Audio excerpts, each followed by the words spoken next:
Good evening everyone. Hi all.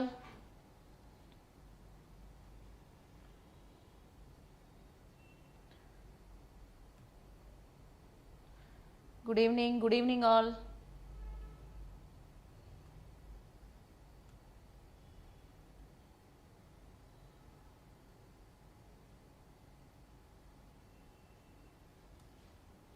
Good evening. So welcome back to my channel. So everyone please do subscribe the channel as well. And so yes, we are going to discuss some important questions in biology. Okay. Yes. So first question is, which digestive enzyme is present in saliva? లాలాజలంలో ఏ జీర్ణ enzyme అనేది ఉంటుంది? So that is the question. Options lipase, amylase, ఎంటిరోకైనేస్, peptidase. So what is the right answer for this question? Hi అండి.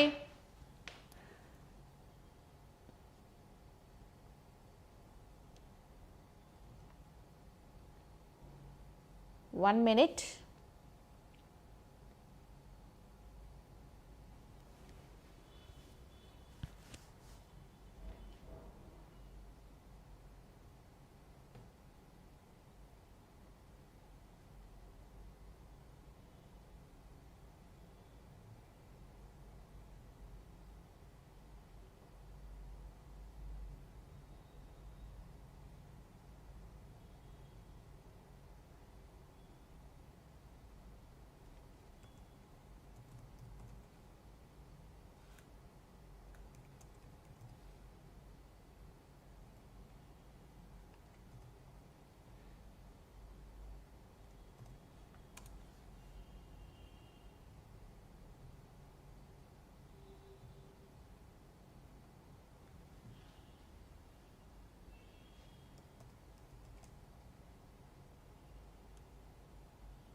Okay, so yes, so what is the correct answer?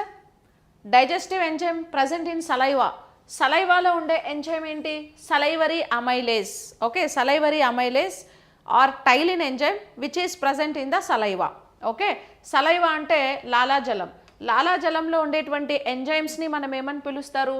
Amylase enzyme అని పిలుస్తారు. దీనికి ఇంకొక పేరు ఏంటంటే టైలిన్.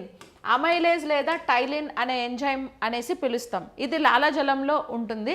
So కాబట్టి saliva is also very most important substance. So we need to swallow the saliva. Why? Because saliva contains amylase or ptyalin enzyme, so which is involved in the digestion of carbohydrates. Okay, carbohydrates food మనం ఏదైనా తీసుకుంటే, carbohydrates whatever it may be, మనకి 3 types of carbohydrates ఉన్నాయి కదా, monosaccharide, disaccharide, polysaccharides.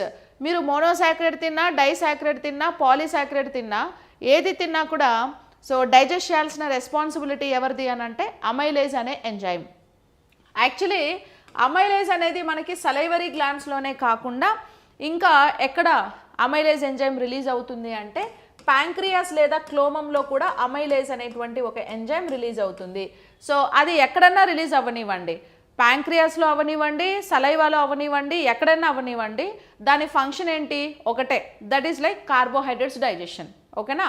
So కాబట్టి carbohydrates digestion పర్పస్లో amylase అనేది important key role play చేస్తుంది అనమాట. ఇంకా పోతే లైపేజ్ ఉంది కదా. సో లైపేజ్ అనే ఎంజైము ఏ డైజెషన్లో ఇన్వాల్వ్ అవుతుంది అని అంటే, లైపేజ్ అనే ఎంజైము లిపిడ్స్ డైజెషన్లో ఇన్వాల్వ్ అవుతుంది అనమాట.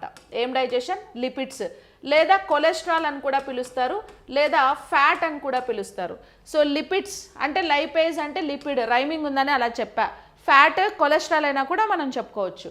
యాక్చువల్లీ లైపేజ్ అనే ఎంజైమ్ ఎక్కడెక్కడ రిలీజ్ అవుతుంది అని అంటే, లైపేజ్ ఎంజైమ్ మనకి స్మాల్ ఇంటెస్టైన్లో లైపేజ్ ఎంజైమ్ రిలీజ్ అవుతుంది, చిన్న ప్రేగులో రిలీజ్ అవుతుంది. అట్ ది సేమ్ టైం క్లోమం లేదా ప్యాంక్రియాస్లో కూడా లైపేజ్ అనేటువంటి ఒక ఎంజైమ్ రిలీజ్ అయ్యి సో దేని డైజెషన్లో ఇన్వాల్వ్ అవుతుంది? ఫ్యాట్ లేదా కొలెస్ట్రాల్ ఫుడ్ మనం ఏదైనా తిన్నప్పుడు కొలెస్ట్రాల్ ఫుడ్ డైజెషన్లో లైపేజ్ ఎంజైమ్ ఇన్వాల్వ్ అవుతుంది అనమాట. ఓకేనా. స్టమక్లో కూడా little bit lipase enzyme release అవుతుంది. Next peptidase. పెప్టిడేజ్ ప్రోటీన్ డైజెషన్లో ఇన్వాల్వ్ అయ్యే ఒక ఎంజైమ్ అండి. మీకు పెప్ అనే వర్డ్ ఎక్కడొచ్చినా కూడా బ్లైండ్గా గుర్తుపెట్టుకోండి. సో పెప్ అనే వర్డ్ ఎక్కడొచ్చినా బ్లైండ్గా గుర్తుపెట్టుకోండి. సో అది ప్రోటీన్ డైజెషన్లో ఇన్వాల్వ్ అవుతుంది అనమాట. ఓకేనా.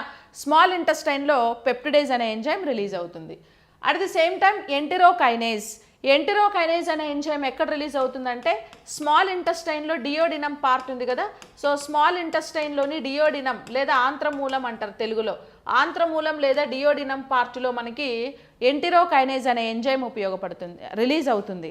ఈ ఎంటెరోకైనేజ్ ఎంజైమ్ యొక్క మేజర్ ఫంక్షన్ ఏంటి అని అంటే ఎంటెరోకైనేజ్ ఎంజైమ్ మనకు ప్యాంక్రియాస్ ఉంది కదా, క్లోమం ఏం చేస్తుంది, క్లోమ రసాన్ని ఉత్పత్తి చేస్తుంది. సో క్లోమం ఉత్పత్తి చేసినటువంటి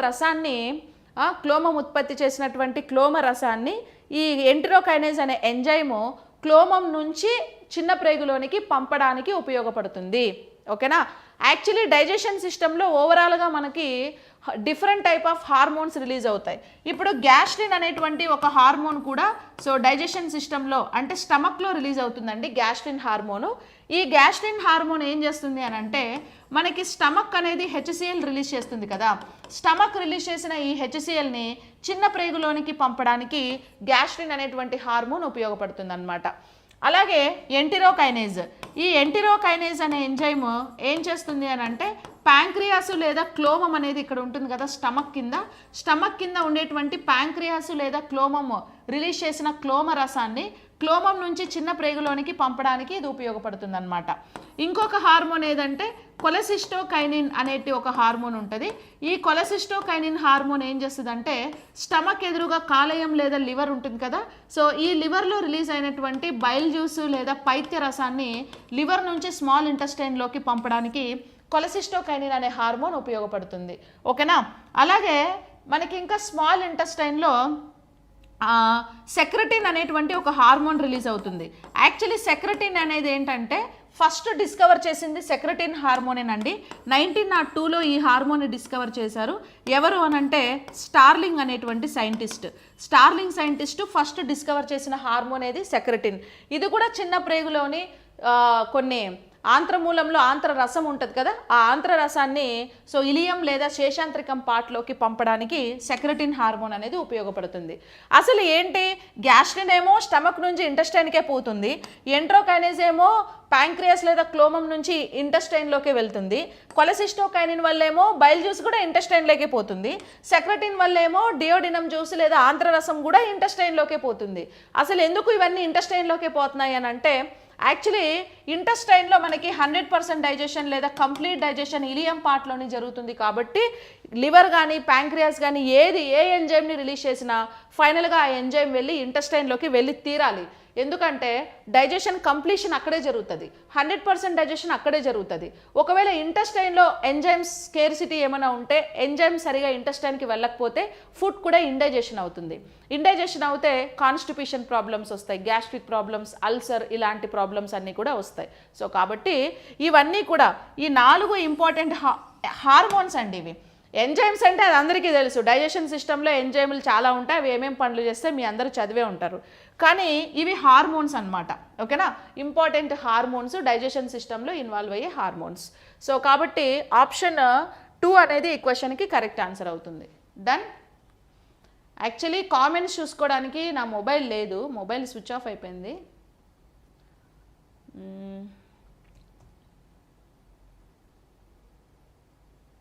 ఒక్క నిమిషం.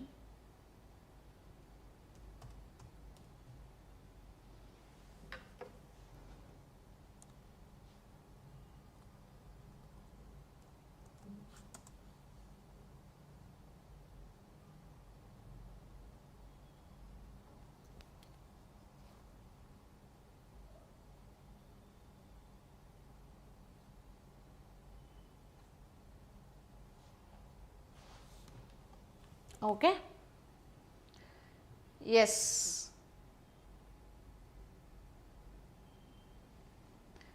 ఓకేనండి.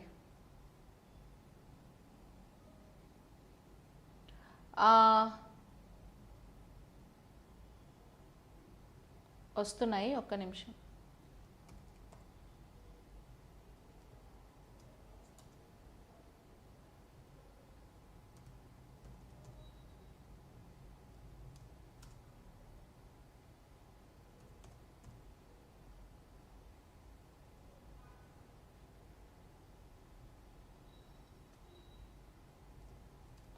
ఓకే, సో ఎనీవేస్ నెక్స్ట్ క్వశ్చన్కి వెళ్దామా?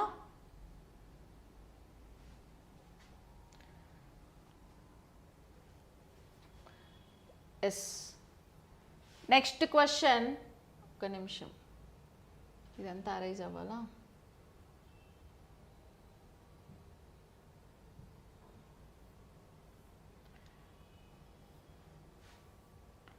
Yeah, next question. Identify the correct statement from the ones given below based the way Mendel considered his experiment. Okay, Mendel తన ప్రయోగాలను నిర్వహించిన విధానం ఆధారంగా క్రింద ఇవ్వబడిన వాటి నుంచి సరైన ప్రకటనలను గుర్తించండి. సో కరెక్ట్ కనిపిస్తుంది కదా, కొంచెం జూమ్ చేస్తున్నా. Yes,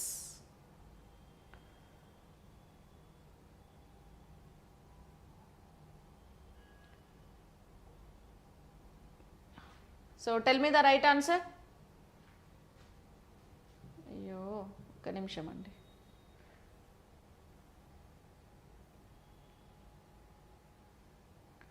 yes, tell me the right answer.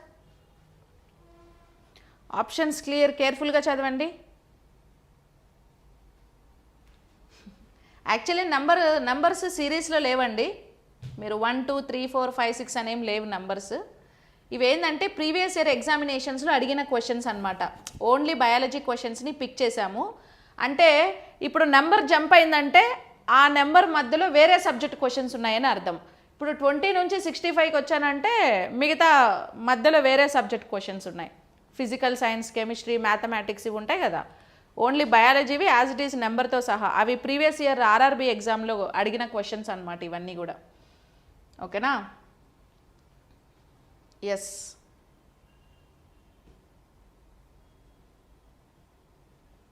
ఇవన్నీ ప్రీవియస్ ఇయర్ ఎగ్జామినేషన్లో అడిగిన క్వశ్చన్స్. అందుకే నంబర్ స్కిప్ చేయకుండా డైరెక్ట్ కాపీ పేస్ట్ చేశాను అలాగే.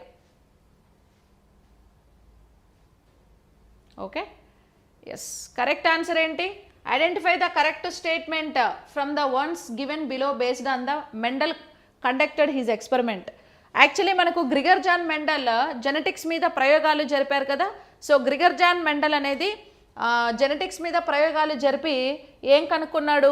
జన్యువులు అంటే హెరిడిటరీ లేదా అసంక్రామ్యత అనేది పేరెంట్స్ నుంచి మాత్రమే కాకుండా వంశపారంపర్యంగా మనకు అసంక్రామ్యత అనేది ఒకరి నుంచి ఒకరికి స్ప్రెడ్ అవుతుంది. ఓకేనా? సో వంశపారంపర్యంగా మనకి ఏమవుతుంది? ఒకరి నుంచి ఒకరికి అసంక్రామ్యత అనేది స్ప్రెడ్ అవుతుంది. సో దాన్ని బేస్ చేసుకొని మనకి ఇక్కడ క్వశ్చన్.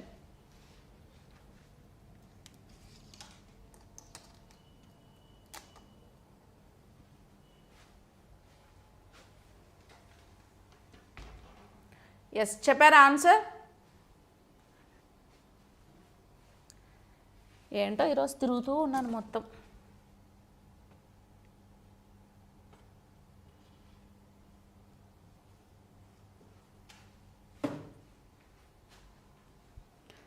ఎస్, చూద్దాం కరెక్ట్ ఆన్సర్ ఏంటని. Self fertilization of plants was performed initially followed by cross fertilization. Cross fertilization of plants was performed initially followed by self fertilization. Only self fertilization was performed. Only cross fertilization was performed. Actually genetics అనే కాన్సెప్ట్ని prove చేయడానికి Gregor John Mendel తీసుకున్న plants ఏంటంటే pea plants. ఏం plants? Pea plants. వాటినే బఠానీ మొక్కలు లేదా పైసం సటైవం అనేసి మనం పిలుస్తాం అన్నమాట. ఓకేనా? సో బఠానీ మొక్కలు లేదా పైసం సటైవం అనేసి పిలుస్తాం. యాక్చువల్లీ పైసం సటైవం లేదా బఠానీ మొక్కలు అనేవి ఇవి ఒక బైసెక్షువల్ ఫ్లవర్ అనమాట. ఏంటది? బైసెక్షువల్. బైసెక్షువల్ ఫ్లవర్ అంటే ఏంటి? బైసెక్షువల్ ఫ్లవర్ అంటే ఈ ఫ్లవర్లో మేల్ గ్యామెట్, ఫీమేల్ గ్యామెట్ రెండూ ఉన్నాయి. ఓకేనా? అంటే స్త్రీ ప్రత్యుత్పత్తి అవయవాలు పురుష ప్రత్యుత్పత్తి అవయవాలు రెండు ఒకే ఫ్లవర్లో గన ఉంటే దాన్ని మనం బైసెక్షువల్ ఫ్లవర్ అనేసి చెప్పుకుంటాం. Actually Gregor John Mendel bisexual flower అయినటువంటి పీ ప్లాంట్స్లో ఎందుకు చూస్ చేశాడు అని అంటే బైసెక్షువల్ ఫ్లవర్లో సెల్ఫ్ పాలినేషన్ లేదా ఆత్మపరాగ సంపర్కం అనేది చాలా ఈజీగా జరుగుతుంది. ఆత్మపరాగ సంపర్కం జరిగితే సో మనకేంటి క్రాప్స్ని బ్రీడ్స్ని ఫైండ్ అవుట్ చేయడానికి ఈజీగా ఉంటుందనే ఉద్దేశంతో దీన్ని చూస్ చేసుకున్నాడు అనమాట. అయితే ఓన్లీ సెల్ఫ్ పాలినేషన్ మాత్రమే చేశాడా అంటే Gregor John Mendel first self fertilization జరిపి తర్వాత ఫాలోడ్ బై క్రాస్ ఫర్టిలైజేషన్, ఓకేనా, సెల్ఫ్ ఫర్టిలైజేషన్ జరిపాడు, క్రాస్ ఫర్టిలైజేషన్ జరిపాడు. సెల్ఫ్ ఫర్టిలైజేషన్ అంటే దేంట్లో ఒక పుష్పంలోనే ఉండేటువంటి మేల్ గ్యామెట్స్ అదే ఫ్లవర్లో ఉండే ఫీమేల్ గ్యామెట్తో ఫర్టిలైజేషన్ జరిగితే that is self fertilization. Cross fertilization అంటే ఏంది, ఒక ఫ్లవర్లో ఉండే ఫీమేల్ గ్యామెట్లోకి ఇంకో ఫ్లవర్లో ఉండే పోలెన్ గ్రెయిన్స్ కన్నా వస్తే దాన్ని మనం క్రాస్ ఫర్టిలైజేషన్ అనేసి పిలుస్తాం. అట్లా సెల్ఫ్ క్రాస్ రెండు ఫర్టిలైజేషన్స్ చేసి మనకి ఏం చేశారంటే జెనెటిక్స్ అనే కాన్సెప్ట్ని ప్రూవ్ చేశారనమాట. ఓకేనా. సో ఇప్పుడు యాక్చువల్లీ ఫీమేల్ పార్ట్స్ అనేవి మనకి ఎలా ఉంటాయండి, సో ఫీమేల్ పార్ట్స్ వచ్చేసి మనకి ఫర్ ఎగ్జాంపుల్ ఇలా ఉన్నాయనుకోండి. ఓకే, ఇది స్టిగ్మా, ఇక్కడ వచ్చేసి స్టెయిల్ ఉంటుంది, కింద ఓవరీస్ ఉంటాయి, ఓవరీస్కి అటు ఇటు ఏముంటాయి అని అంటే ఎగ్స్ ఉంటాయి అన్నమాట. ఓకేనా, వీటిని ఓవ్యూల్స్ అని పిలుస్తారు. అండ్ ఎల్లో కలర్లో ఏముంటాయి, పోలెన్ గ్రెయిన్స్ ఉంటాయి. ఓకే, ఎల్లో కలర్లో పోలెన్ గ్రెయిన్స్ ఉంటాయి. అండ్ దీని చుట్టూ ఏముంటాయి అంటే పెటల్స్ అనేవి మనకు ఉంటాయి, ఇలాగా బ్లూ కలర్ పెటల్స్ వేసా చూడండి. ఇప్పుడు ఈ ఫ్లవర్లో ఉండే పోలెన్ గ్రెయిన్స్ ఇదే ఫ్లవర్లో ఉండే స్టిగ్మాని గన చేరితే దీన్ని సెల్ఫ్ పాలినేషన్ అంటారు. సో వేరే ఫ్లవర్లో ఉండే స్టిగ్మాని గన చేరితే పోలెన్ గ్రెయిన్స్ వాటిని క్రాస్ పాలినేషన్ అంటారు. ఇప్పుడు సెల్ఫ్ పాలినేషన్ వల్ల ఆయనకి డిఫరెంట్ కైండ్ ఆఫ్ రిజల్ట్ వచ్చింది, క్రాస్ పాలినేషన్ వల్ల కూడా డిఫరెంట్ కైండ్ ఆఫ్ రిజల్ట్ వచ్చింది. అది జెనెటిక్స్ కాన్సెప్ట్లో మళ్ళీ మనం చెప్దాం. ఫీనోటైప్ రేషియోలో అయితే 3:1 వచ్చింది, జీనోటైప్ రేషియో అయితే 1:2:1 రేషియో అనేది జీనోటైప్ రేషియోగా మెండల్ అనేది అబ్జర్వ్ చేశారు. సో దీన్ని బేస్ చేసుకొని ఏం చెప్పారు, వంశపారంపర్యంగా మనకి లక్షణాలు హెరిడిటరీ అనేది జీన్స్ అనేవి అలా క్యారీ అవుతాయి, పేరెంట్స్ నుంచే కాదు. ఇప్పుడు మనకి ఇళ్లల్లో అంటూ ఉంటారు, ఇప్పుడు మన బాడీలో ఉండేటువంటి లక్షణాలకి పేరెంట్స్ ఇద్దరే రీజన్ కాదు. ఇప్పుడు కొంతమంది ఇళ్లల్లో అంటూ ఉంటారు, చూడు అరే నువ్వు సేమ్ చూడడానికి మా తాతయ్యలాగా ఉన్నావు, అరే సేమ్ నువ్వు మా అత్త కూడా నీలాగే తింగరేషాలు వేస్తుండే, ఇట్లా అంటూ ఉంటారు కదా. అంటే ఇప్పుడు వాళ్ళు చనిపోయి ఉంటారు, వాళ్ళు ఉండకపోవచ్చు, అంటే వాళ్ళు మళ్ళీ పుట్టారని కాదు ఇక్కడ అర్థం. వాళ్ళ బాడీలో ఉండే జీన్స్ ఇప్పుడు నీ బాడీలోకి వచ్చి వాళ్ళ లక్షణాలు రిఫ్లెక్ట్ అయ్యాయి అనేసి దాని అర్థం. అట్లా వంశపారంపర్యంగా జన్యువులు అనేవి సంక్రమిస్తూ ఉంటాయి అనే విషయాన్ని మనకు మెండల్ ఎక్స్ప్లెయిన్ చేశారనమాట. ఓకేనా. సో కాబట్టి ఆప్షన్ 1 అనేది ఈ క్వశ్చన్కి correct answer. Done. Yes, next క్వశ్చన్కి వెళ్దామా. నెక్స్ట్ 93 వచ్చేసింది చూడండి. Okay, yes, you have prepared a temporary slide of Rhoeo leaf in water. What change will you observe when you put a strong solution of sugar on the slide. So ఇది కూడా previous year ఎగ్జామ్లో అడిగిన question అండి. Options వచ్చి మనకి no change will be seen, cells of the leaf will take in water and swell, some cells will take in water, others will lose water, cells will lose water and there will be a shrinkage of contents of the cell away from the cell wall. మీరు నీటిలో Rio ఆకు యొక్క తాత్కాలిక భాగంను సిద్ధం చేశారు. మీరు ఆ భాగంపై బలమైన చక్కెర ద్రావణాన్ని ఉంచినప్పుడు మీరు ఏ మార్పును గమనిస్తారు? ఎలాంటి మార్పు కనిపించదు. ఆకులో కణాలు నీటిని తీసుకొని ఉబ్బుతాయి, కొన్ని కణాలు నీటిని తీసుకుంటాయి, మరికొన్ని కోల్పోతాయి. కణాలు నీటిని కోల్పోతాయి, తద్వారా కణత్వచాలు బలహీనపడి ఆకు ముడుచుకుపోతుంది. సో రియో లీఫ్ ఎక్స్పెరిమెంట్ తాత ముత్తాతలు.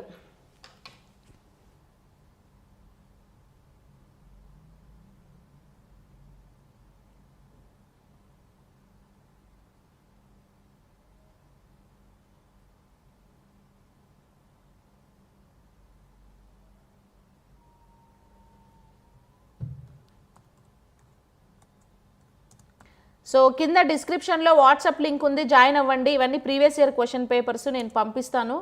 At the same time app ఉంది కింద, యాప్ని డౌన్లోడ్ చేసుకోండి. Telugu medium course yesterday launch చేశాను ఆర్ఆర్బి తెలుగు మీడియం వాళ్ళకి, చూసారా? అండ్ కొన్ని బ్లడ్ సర్క్యులేషన్లో హార్ట్ వీడియోస్ కూడా అన్లాక్ చేశాను, ఫ్రీ కంటెంట్ 3 వీడియోస్ పెట్టాను. అందరూ కూడా ఫ్రీ కంటెంట్ వినండి. హార్ట్, సో హార్ట్ మీకు చాలా బాగా అర్థమవుతుంది, అందుకే అది చాలా ఇంపార్టెంట్ కాన్సెప్ట్, అందుకే అది అన్లాక్ చేసి పెట్టాను చూడండి. ఓకే,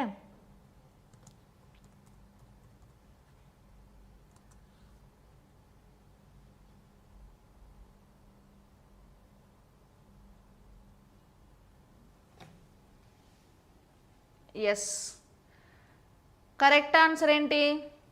రియోలీఫ్ అంటే ఏంటంటే, రియోలీఫ్ అదొక టైప్ ఆఫ్ లీఫ్ అదొక టైప్ ఆఫ్ లీఫ్ అండి. దాన్ని తెలుగులో ఏమంటారు? మనము 10th క్లాస్లో రియోలీఫ్ ఎక్స్పెరిమెంట్స్ చేసి ఉంటాం. ఓకే, రెడ్ కలర్లో ఉంటుంది చూసారా, రెడ్ గ్రీన్ కలర్లో ఉంటాయి Rio plants. Red colour leaf, green colour leaves ఉంటాయి, వాటికి రెడ్ షేడ్ గ్రీన్ షేడ్ రెండు ఉంటాయి. రియో లీవ్స్ కుండీలలో పెంచుతారు చూడండి, చిన్న చిన్న మొక్కలు. ఓకే, సో అలాంటి వాటిని రియో లీఫ్ అంటారు. ఇప్పుడు మనం ఏదైనా వాటర్ తీసుకొని ఒక బౌల్ తీసుకొని ఒక బౌల్లో వాటర్ తీసుకున్నాం. ఆ వాటర్లోని ఏం చేయాలంట? రియో లీఫ్ వేయాలి. ఓకే, ఆ వాటర్లోనే ఏం చేయాలి? రియో లీఫ్ వేయాలి. సో ఇప్పుడు ఇక్కడ క్వశ్చన్ ఏంటి మనకి? You have prepared A temporary slide of Rhoeo leaf in water. What change will you observe when you put a strong solution of sugar on the slide? Already నువ్వు ఒక స్లైడ్ని పెట్టి దాంట్లో Rio leaf పెట్టావు. Okay, అది water, నార్మల్గా water ఉంది, వాటర్లో leaf ఉంది. ఇప్పుడు నువ్వేం చేసావంటే షుగర్ సొల్యూషన్ని అందులో యాడ్ చేసావు. ఇప్పుడు నార్మల్ లీఫ్లోని నార్మల్ వాటర్ అనేది ఇంక్ ఉంటాయి కదా, సెల్ లోపలికి వాటర్ అనేవి వెళ్ళుంటాయి. ఇప్పుడు ఏదైనా ఒక టిష్యూని కానీ ఒక లీఫ్ని కానీ ఏదైనా వాటర్లో పడేస్తే ఆ సెల్స్ లోపలికంతా వాటర్ అనేది అబ్జర్వ్ అయిపోతాయి కదా. అలాగే నువ్వు దాంట్లో ఆ లీఫ్ పైన షుగర్ సొల్యూషన్ వేసావనుకో, షుగర్ సొల్యూషన్ వేస్తే ఏమవుతుంది? సెల్స్ అన్నీ ఏమవుతాయంటే వాటర్ని కోల్పోతాయి. ఎందుకు వాటర్ని కోల్పోతాయి అంటే షుగర్ సొల్యూషన్కి కాన్సన్ట్రేషన్ ఎక్కువ ఉంటుంది కదా, నార్మల్ వాటర్కి కాన్సన్ట్రేషన్ తక్కువ ఉంటుంది. ఇప్పుడు మనకి ఈ డిఫ్యూజన్ అనే ప్రాసెస్ ద్వారా హై కాన్సన్ట్రేషన్ నుంచి మాలిక్యూల్స్ అన్నీ కూడా లో కాన్సన్ట్రేషన్ వైపుకి మూవ్ అవుతాయి. అంటే ఇప్పుడు నార్మల్ లీఫ్ ఉంది కదా, ఈ లీఫ్లో నీకు సెల్స్ ఉన్నాయి మధ్యలో, ఈ సెల్స్లో ఏముంది? జస్ట్ నార్మల్గా వాటర్ అనేది ఉంది అంతే. ఇప్పుడు నువ్వు దీని మీద షుగర్ సొల్యూషన్ ఎప్పుడైతే యాడ్ చేసావో షుగర్ సొల్యూషన్ కాన్సన్ట్రేషన్ ఎక్కువ ఉంటుంది. కాన్సన్ట్రేషన్ పెరిగిపోయినప్పుడు ఈ లీఫ్లోకి అంటే సెల్ చుట్టూ ప్లాస్మా మెంబ్రెయిన్ ఉంటుంది కదా, ఆ ప్లాస్మా మెంబ్రెయిన్ ద్వారా డిఫ్యూజన్ అనేటువంటి ప్రాసెస్, దాన్నే వ్యాపనం అంటాం.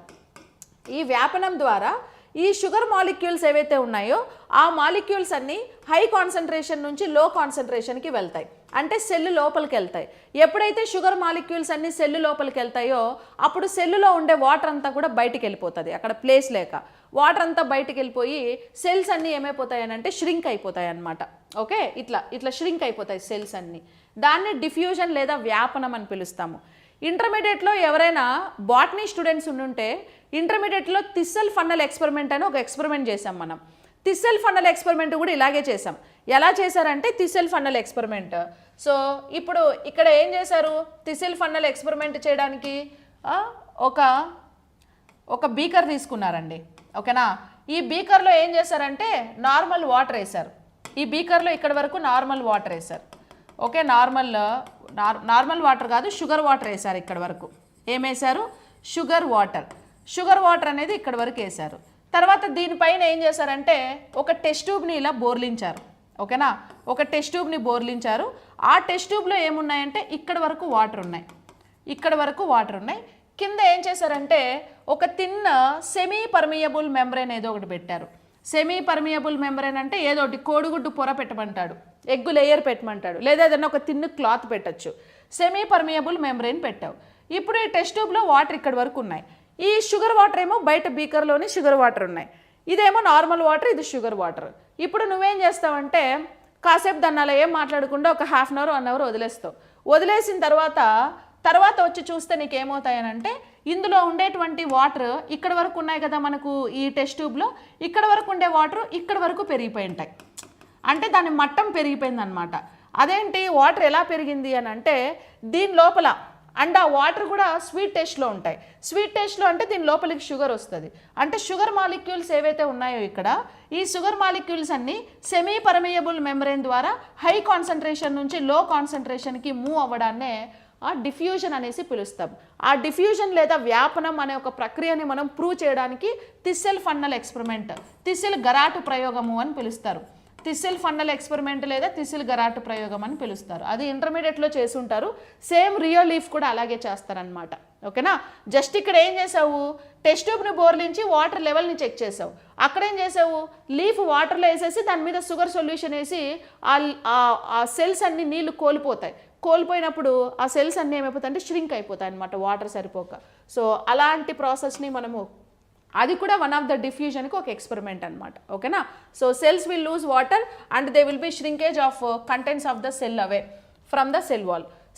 సెల్ వాల్ నుంచి ఇవి ష్రింక్ అయిపోతాయి. ఇట్లా అయిపోతుంది. ఇట్లా మంచిగా ఉండే సెల్ ఏమైపోద్ది అంటే ఇట్లా ష్రింక్ అయిపోతుంది. ఓకే, ఆ ప్రాసెస్ అనమాట. డిఫ్యూజన్ ప్రాసెస్కి ఎగ్జాంపుల్గా మనం చెప్పుకుంటాం. Okay, yes, very good. ఓ చైతన్య బ్రో, వచ్చినావా? గుర్తున్నావు? గుర్తులేక ఏడికిపోతావు? ఎలా ఉన్నావు? ఎలా జరుగుతుంది ప్రిపరేషన్? బాగా చదువుతున్నావా? నెక్స్ట్ క్వశ్చన్, ఇది ఎన్విరాన్మెంట్ క్వశ్చన్ అండి. ఆర్ఆర్బి జేఈ వాళ్ళ కోసం పెట్టాను ఈ క్వశ్చన్. సో ఏంటి ఈ క్వశ్చన్ చూడండి ఒకసారి. ఇది కూడా ఆర్ఆర్బి ఎగ్జామ్, ప్రీవియస్ ఇయర్ ఎగ్జామ్లో అడిగారు దీన్ని. A particular locality is focusing on 3 R's: recycle, reuse and reduce to decrease the production of non-biodegradable waste. What will be the correct sequence to follow them? Non biodegradable వ్యర్థాల ఉత్పత్తిని తగ్గించడానికి ఒక నిర్దిష్ట విషయం 3 Rలపై దృష్టి సారిస్తుంది. Recycle, reuse and reduce. వాటిని అనుసరించడానికి సరైన క్రమం ఏమిటి అంటే, ఇప్పుడు మనకి ఇక్కడ ఏంటంటే వేస్ట్ ప్రోడక్ట్స్ని మనము, సాలిడ్ వేస్ట్ని మనం బయటకు రిలీజ్ చేస్తున్నాం కదా. సో సాలిడ్ వేస్ట్ అంటే ఏంటి? ప్లాస్టిక్ కానీ, లేకపోతే పాలిథిన్ కవర్స్ కానీ, లేకపోతే ఇంకా ఏదైనా వేస్ట్. ఓకే, ఆ వేస్ట్ అంతా కూడా మనకు రీయూజ్ చేసేటప్పుడు 3 స్టెప్స్ అనేవి మనము ఆర్డర్లో ఫాలో అవ్వాలి. అవి ఆ ఆర్డర్ అడుగుతున్నాడు మీకు ఇక్కడ. ఓకేనా? ఎస్,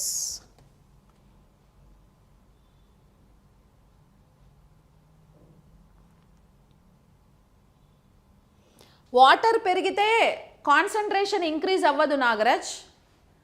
వాటర్ కోల్పోతున్నది, అది పెరగడం కాదు. ఆకులో ఉండే వాటర్ బయటికి వెళ్ళిపోతుంది. ఎందుకు? షుగర్ మాలిక్యూల్స్ వెళ్ళడం వల్ల.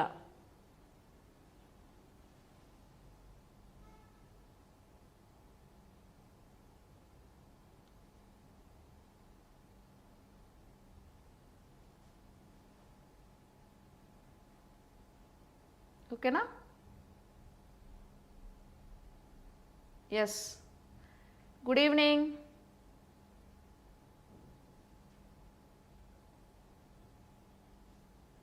కరెక్ట్ సీక్వెన్స్ ఏంటంటే 3 రూల్స్ మనం ఎలా ఫాలో అవ్వాలి.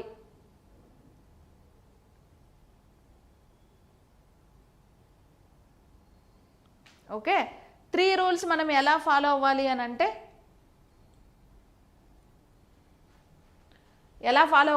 అంటే, వేస్ట్ అంటే మున్సిపల్ సాలిడ్ వేస్ట్ ఏదైతే ఉందో, మున్సిపల్ సాలిడ్ వేస్ట్ అంటే ప్లాస్టిక్ కావచ్చు, పాలిథిన్ కావచ్చు, ఇంకా ఏదైనా వేస్ట్ కావచ్చు. వాటర్ బాటిల్స్ అని, కూల్ డ్రింక్ బాటిల్స్ అని, ఇలా చాలా వాడుతూ ఉంటాం కదా మనం. షాంపూ బాటిల్ అని, అద్దని ఇద్దని చాలా ప్లాస్టిక్ని మనం బయటికి రిలీజ్ చేస్తాం. సో 2023లో టోటల్గా 2.1 బిలియన్ మున్సిపల్ సాలిడ్ వేస్ట్ని ప్రపంచ దేశాలన్నీ కూడా రిలీజ్ చేశాయి. ఎంత? 2.1 బిలియన్ మున్సిపల్ సాలిడ్ వేస్ట్ని ప్రపంచ దేశాలన్నీ కూడా రిలీజ్ చేశాయి అన్నమాట. అయితే వీటిల్లో ఇప్పుడు మనకి 3 R's మనం ఆర్డర్గా ఎలా ఫాలో అవ్వాలి అని అంటే, ఫస్ట్ వచ్చేసి వాడకాన్నే రెడ్యూస్ చేయాలి. నువ్వేం చేయాలి? వాడిన తర్వాత రీసైకిల్ చేస్తావో పడేస్తావో అది తర్వాత సంగతి. అసలు ఫస్ట్ వాడడమే తగ్గించండిరా బాబు అని అంటున్నారు. అందుకే గవర్నమెంట్ ఏం చెప్తుంది? పాలిథిన్ కవర్స్ని ఎక్కువగా యూజ్ చేయకండి. We should ban the polythene covers, we should avoid the polythene covers. ఎందుకు అంటే పాలిథిన్ కవర్స్ అనేవి నాన్ బయోడిగ్రేడబుల్, అవి బయోడిగ్రేడ్ కావు. ఎన్ని సంవత్సరాలైనా సరే భూమి లోపల అలాగే ఉంటాయి. ఇప్పుడు నువ్వు ఒక పాలిథిన్ కవర్ని మట్టిలో కప్పేసి ఒక 4-5 నెలల తర్వాత వచ్చి చూసినా పాలిథిన్ లాగే ఉంటుంది. అదే ఒక మనిషి అనుకో, ఇక స్కెలిటన్ సిస్టమ్ తప్ప ఏముండదు, కొన్ని రోజులకు అది కూడా ఉండదు అనుకోండి. సో అట్లా అయిపోతుంది. అది నాన్ బయోడిగ్రేడబుల్ కాబట్టి మనం దాన్ని వాడకాన్నే తగ్గించాలి. అంటే రెడ్యూస్ చేయాలి. ఫస్ట్ దాన్ని వాడడం తగ్గించాలి, రెడ్యూస్ చేయాలి, ప్లస్ ప్రొడక్షన్ కూడా రెడ్యూస్ చేయాలి. ఓకే, ఒకవేళ మనం వాడాము అని అనుకో, యూజ్ చేసిన తర్వాత దాన్ని ఏం చేయాలి అని అంటే రీయూజ్ చేయాలి. అంటే ఒకసారి యూజ్ చేసి పడేయకుండా మల్టిపుల్ టైమ్స్ దాన్ని వాడాలి. మల్టిపుల్ టైమ్స్ వాడుతున్నావు అనుకో, ఆ టైంలో ఇంకో కొత్తది వాడవు కదా నువ్వు, అలాంటప్పుడు రెడ్యూస్ అయిపోతుంది కదా అది. సో కాబట్టి మల్టిపుల్ టైమ్స్ రీయూజ్ చేయాలి ఏదైనా సరే ప్లాస్టిక్ని. At the same time recycle, ఒకవేళ దాన్ని వాడేసిన తర్వాత మల్టిపుల్ టైమ్స్ దాన్ని మళ్ళీ పడేయకుండా రీసైక్లింగ్ చేయాలన్నమాట. అంటే దాన్ని యూజ్ చేసి ఇంకొక ప్లాస్టిక్ని ఏదన్నా ప్రొడ్యూస్ చేయడం కావచ్చు, లేకపోతే వాటిని కాల్ చేసి ఎలక్ట్రిక్ ఎనర్జీ కానీ ఇలాంటి ఎనర్జీ ప్రొడక్షన్లో కావచ్చు, ఏదో ఒకటి ఎనర్జీ అయినా ప్రొడ్యూస్ చేయొచ్చు. చెత్తని యూజ్ చేసి కరెంటు కూడా ప్రొడ్యూస్ చేస్తారు కదా ఎలక్ట్రిక్ ఎనర్జీ, అలా కరెంటుని ప్రొడ్యూస్ చేయొచ్చు. లేకపోతే ఇంకో ప్లాస్టిక్ మెటల్ని మనం మెటీరియల్ని ఏదో ఒకటి ప్రిపేర్ చేసుకోవచ్చు అనమాట. సో కాబట్టి ఈ 3 ఆర్డర్లో ఫాలో అవ్వాలి: రెడ్యూస్, రీయూజ్, రీసైకిల్. అదేంటి, మేము ఎలా రీయూజ్ చేయాలి? ఇప్పుడు ఒక షాంపూ బాటిల్ ఉంది, ఆ షాంపూ బాటిల్ అయిపోయిందనుకో దాన్ని పడేయాలి కదా, అంతే కదా, పడేయకండి. దాంట్లో కుక్కుడికాయ రసమో ఏదో ఒకటి వేసి పెట్టుకొని అట్లనే పెట్టుకొని ఉండండి. ఓకే, రోజు దాంట్లో నుంచి ఆ రసం వేసుకొని హెయిర్ వాష్ చేయండి. ఓకేనా? ఏమైందిరా నీకు అసలు అని అంటారు కావచ్చు ఇంట్లో అప్పుడు. ఓకే, రెస్పాన్సిబిలిటీ, సొసైటీ పట్ల ఎన్విరాన్మెంట్ పట్ల రెస్పాన్సిబిలిటీ ఉండాలా లేదా? కాబట్టి అలాగే కొంతమంది ఏం చేస్తారు తెలుసా, ఎలాగో బాటిల్ పడేయద్దన్నారు కదా అనేసి బాటిల్ అయిపోయిన తర్వాత బాటిల్ అలాగే పెట్టి కొత్త బాటిల్ కొనుక్కొని వచ్చి దాంట్లో ఉండే షాంపూని పాత బాటిల్లో వేసి మళ్ళీ ఇదే వాడారంట. మరి నువ్వు కొన్నది కూడా ఎలాగో వేస్టే కదా, అలా కూడా కొంతమంది చేస్తారు. మొన్న అదే డౌట్ అడిగారు ఎవరో, అలా పోసుకొని వాడుకోవచ్చా మేడం అది అని. అరే నువ్వు ఆల్రెడీ కొనేసావు కదా, కొనకుండా న్యాచురల్ ఏమన్నా అందులో ఫిల్ చేసుకోవచ్చు, కానీ ఆల్రెడీ కొన్నదైతే మరి ఆ కొన్నది వేస్టే, పడేయడమే కదా, దాని ప్లేస్లో ఇదే పడేయచ్చు కదా బాబోయ్. ఇట్లనే సేమ్ క్వశ్చన్ ఎవరు అడిగారు నన్ను లాస్ట్ క్లాస్లో. కాబట్టి ఇది కరెక్ట్ ఆన్సర్ మనకి. ఓకేనా? అదే మంచి మంచి కట్టుబాట్లు. నెక్స్ట్ క్వశ్చన్కి వెళ్దామా? Yes, next question is, why do the roots water absorbing epidermal cells frequently have long hair like parts? వేరు యొక్క నీటిని శోషించే ఎపిడర్మల్ కణాలు తరచుగా పొడవాటి జుట్టు లాంటి భాగాలను ఎందుకు కలిగి ఉంటాయి? For locomotion, to reduce the amount of surface area available for photosynthesis, to enhance the amount of surface area available for transpiration, to enhance the amount of surface area available for absorption. వేరు యొక్క నీటిని శోషించే epidermal కణాలు తరచుగా పొడవాటి జుట్టు లాంటి భాగాలను ఎందుకు కలిగి ఉంటాయి? స్థానచలనం కోసం, కిరణజన్య సంయోగక్రియ కోసం, అందుబాటులో ఉన్న ఉపరితల వైశాల్యాన్ని తగ్గించడానికి, బాష్పోత్సేకం కోసం అందుబాటులో ఉన్న ఉపరితల వైశాల్యం పెంచడానికి, శోషణకు అందుబాటులో ఉన్న ఉపరితల వైశాల్యాన్ని పెంచడానికి.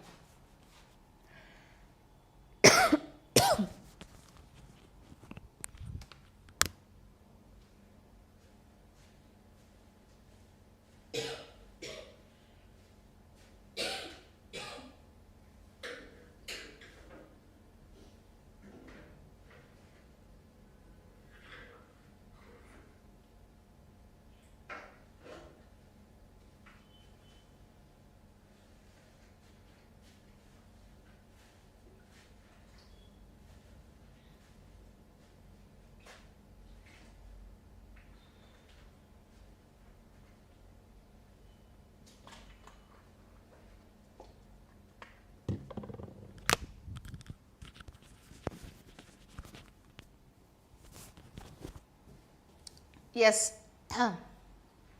సో ఇక్కడ చూస్తే మీకు క్వశ్చన్ ఏమిచ్చారు, why do the roots water absorbing epidermal cells frequently have long hair like parts? Okay, అంటే ఇది రూట్ వాటర్ అబ్జార్ప్షన్కి సంబంధించినటువంటి క్వశ్చన్, అవునా? సో రూట్స్ వాటర్ని ఎందుకు అబ్జార్బ్ చేస్తాయి? దానికి వాటర్ కావాలి కాబట్టి. ఫోటోసింథసిస్ ప్రాసెస్లో ఇన్వాల్వ్ అవ్వాలంటే కంపల్సరీ వాటర్ ఉండాలి కదా. వాటర్ లేకపోతే ఫోటోసింథసిస్ జరగదు, ఫోటోసింథసిస్ జరగకపోతే ఫుడ్ ఉండదు, ఫుడ్ లేకపోతే చచ్చూరుకుంటాయి మొక్కలు కూడా. సో కాబట్టి ఫుడ్ కోసం ఫోటోసింథసిస్లో ఇన్వాల్వ్ అవ్వాలి. అండ్ మనలాగే వాటికి కూడా బాడీ హైడ్రేటెడ్ మోడ్ అనేది చాలా ఇంపార్టెంట్. డీహైడ్రేట్ అయిపోతే అవి కూడా ఏమైపోతాయంటే చనిపోతాయి అన్నమాట. సో ఇప్పుడు బేసిక్గా మనకి ప్లాంట్స్కి రూట్స్ ఉంటాయి కదా.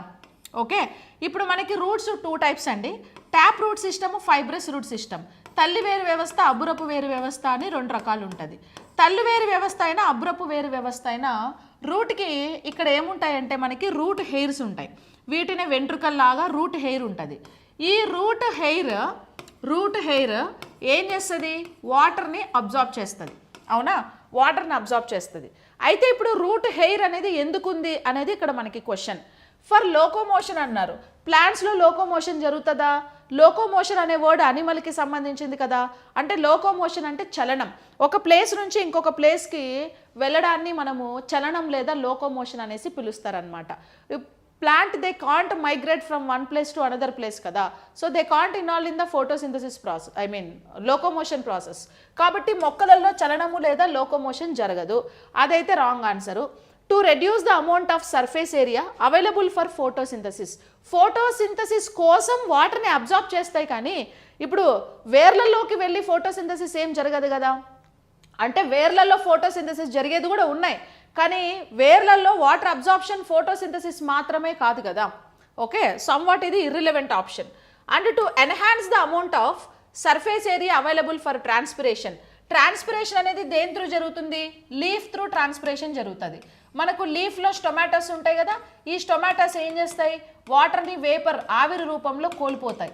ఇలా ఆవిరి రూపంలో కోల్పోవడాన్ని ట్రాన్స్పిరేషన్ అనేసి పిలుస్తాం, బాష్పోత్సేకం అని పిలుస్తాం. మరి బాష్పోత్సేకానికి రూట్ హెయిర్కి సంబంధం లేదు. And to enhance the amount of surface area available for absorption, yes, actually ఇప్పుడు మనకి రూట్ హెయిర్స్ ఒక మెయిన్ రూట్లో నెంబర్ ఆఫ్ రూట్ హెయిర్స్ ఉండడం వల్ల దాని surface area, absorption surface area అనేది ఇంక్రీజ్ అవుతుంది. ఎప్పుడైతే అబ్జార్ప్షన్ సర్ఫేస్ ఏరియా ఇంక్రీజ్ అవుతుందో ప్లాంట్స్ అన్నీ కూడా అండర్ గ్రౌండ్ వాటర్ని ఎక్కువగా అబ్జార్బ్ చేసుకుంటాయి అన్నమాట. ఓకేనా, ఇప్పుడు ఇది మెయిన్ రూట్ అండి. ఈ మెయిన్ రూట్ ఇలా ఉందనుకోండి, ఇప్పుడు ఇది మెయిన్ రూట్, ఈ రెండు బ్రాంచెస్ అనుకోండి, ఇవి మాత్రమే వాటర్ని అబ్జార్బ్ చేస్తాయి. అదే వీటికి హెయిర్ ఉందనుకోండి, రూట్ హెయిర్ అనేది చాలా ఉంటుంది కదా, చిన్న చిన్న రూట్ హెయిర్ ఇలా ఉంటుంది. అంటే ఇప్పుడు రూట్ హెయిర్ ఎక్కువ ఉందనుకోండి, ఎక్కువ భూమి లోపలికి వెళ్ళి ఎక్కువ వాటర్ని అబ్జార్బ్ చేయొచ్చు కదా, అలా సర్ఫేస్ని ఇంక్రీజ్ చేయడానికి, ఎక్కువ అబ్జార్ప్షన్ చేయడానికి ఈ రూట్ హెయిర్ అనేది యూజ్ అవుతుంది అనమాట. సో కాబట్టి ఆప్షన్ 4 అనేది మనకి క్వశ్చన్కి రిలెవెంట్ ఆన్సర్. ఓకేనా, యాక్చువల్లీ ట్యాప్ రూట్ సిస్టమ్ అనేది దేంట్లో ఉంటుంది అంటే డైకాటిలిడాన్స్లో ట్యాప్ రూట్ సిస్టమ్ ఉంటుంది, మోనోకాటిలిడాన్స్లో ఫైబ్రస్ రూట్ సిస్టమ్ అనేది ఉంటుందన్నమాట. ఏకదళ బీజ మొక్కలలో ఫైబ్రస్ రూట్ సిస్టమ్ ఉంటుంది, ద్విదళ బీజ మొక్కలలో వచ్చేసి ట్యాప్ రూట్ సిస్టమ్ అనేది ఉంటుందన్నమాట. ఓకేనా, ఎస్ఎస్సి జీడీకి యూజ్ అవుతుందండి. ఎస్, జీడీకి యూజ్ అవుతుంది, ఎందుకు అవ్వదు. అండ్ ఇప్పుడు వాటర్ని సాయిల్ నుంచి రూట్స్ వాటర్ని అబ్జార్బ్ చేసుకునే ఈ ప్రాసెస్ని ఏమంటారంటే రివర్స్ ఆస్మాసిస్ అనేసి పిలుస్తారు. ఏమంటాం, రివర్స్ ఆస్మాసిస్. అదే రూట్ నుంచి రిమైనింగ్ ప్లాంట్ బాడీ పార్ట్స్కి వాటర్ కన్నా తీసుకెళ్తే అసెంట్ ఆఫ్ శాప్ అనేసి పిలుస్తారనమాట. దాన్ని ఏమంటామంట, అసెంట్ ఆఫ్ శాప్ అనేసి పిలుస్తాం. సో ఇక్కడ 2 పాయింట్స్ చూడండి. రివర్స్ ఆస్మాసిస్ అంటే ఏంటంటే water transport or water moves from soil to root is called osmosis, reverse osmosis. Ascent of sap అంటే water transport from root to remaining plant body parts. Water transport from root to remaining plant body parts is called ascent of sap. Water transport from soil to root is called osmosis. Okay, so ఇది రెండింటికి difference అనమాట. ఓకేనా, through గ్జైలమే కదా water transportation tissue ప్లాంట్స్లో water transportation tissue xylem, కాబట్టి గ్జైలమే ఒక place నుంచి ఇంకో ప్లేస్కి వాటర్ని ట్రాన్స్పోర్ట్ చేస్తుంది. ఓకేనా, ఎస్. నెక్స్ట్ క్వశ్చన్,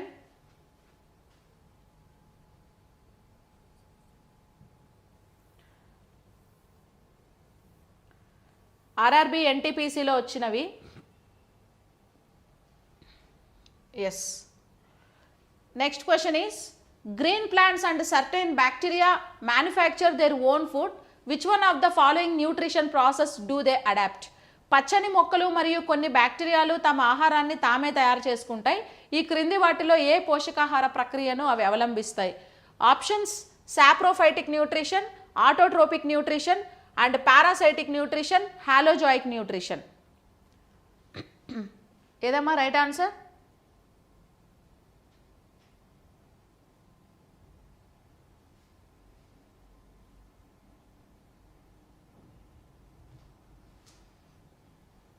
బ్రౌన్ కలర్లో ఉంటాయి రూట్స్. ఫోటోసింథటిక్ రూట్స్ అయితే క్లోరోఫిల్ పిగ్మెంట్ ఉంటుంది కాబట్టి ఫోటోసింథటిక్ రూట్స్ అన్నీ కూడా గ్రీన్ కలర్లో ఉంటాయి అన్నమాట. ఓకేనా, photosynthetic roots.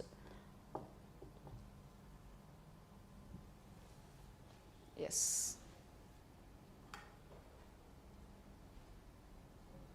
Good evening Santosh.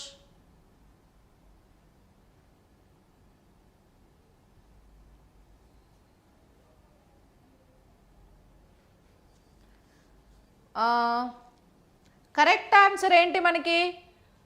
Plants కొన్ని బ్యాక్టీరియాస్ అవి ఓన్ ఫుడ్ని అవే తయారు చేసుకుంటాయి. దాన్నే ఆటోట్రోపిక్ న్యూట్రిషన్ లేదా స్వయం పోషణ అని పిలుస్తారు కదా.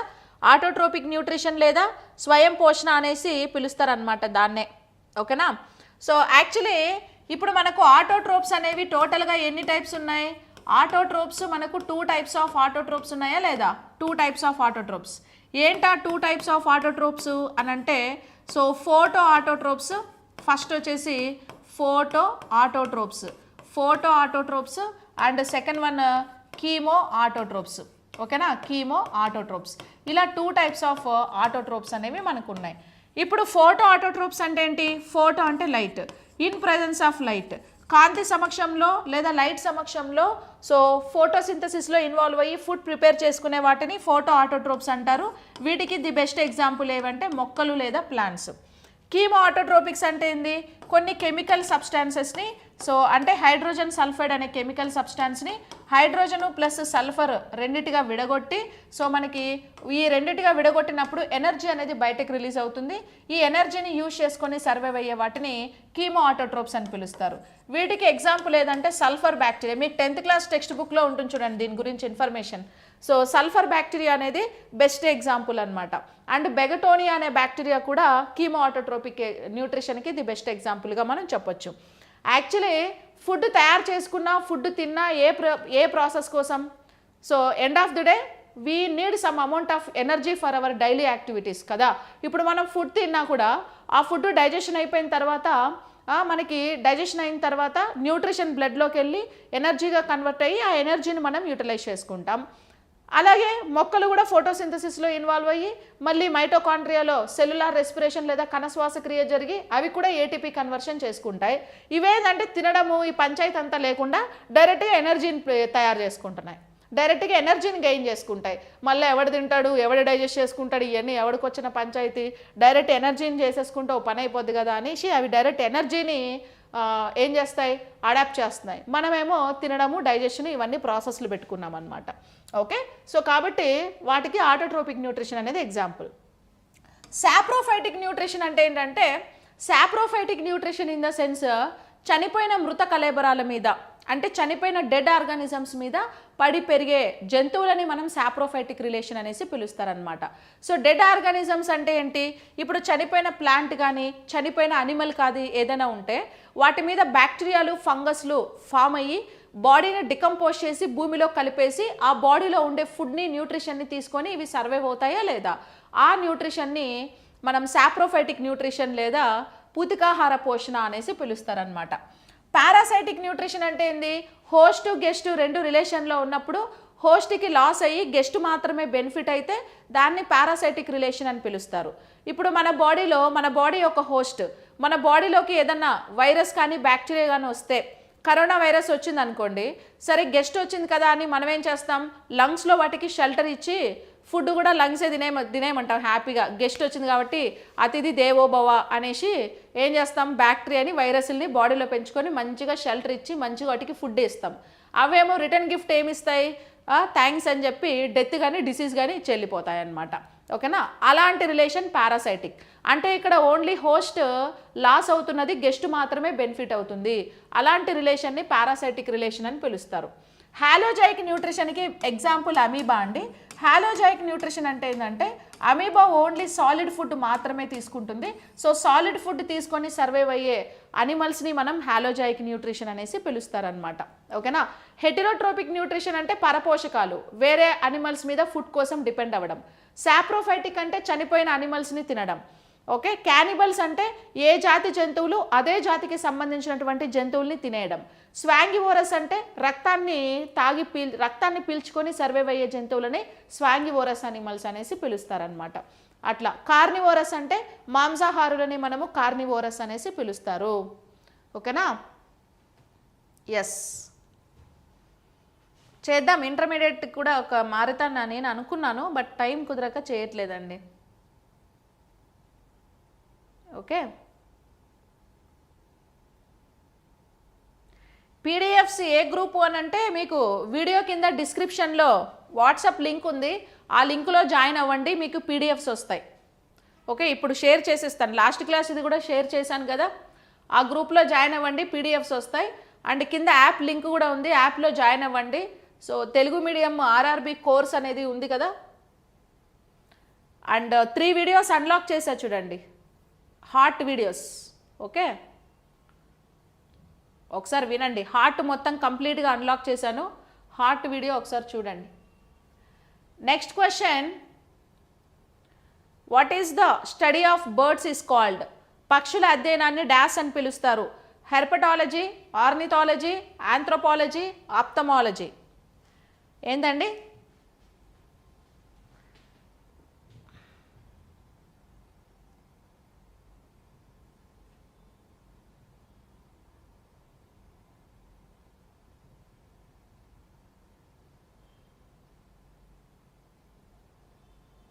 Males herbivorous, females స్కావెంజర్సా?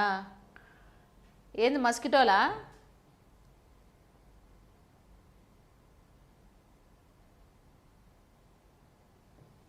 Yes, so study of birds is called what?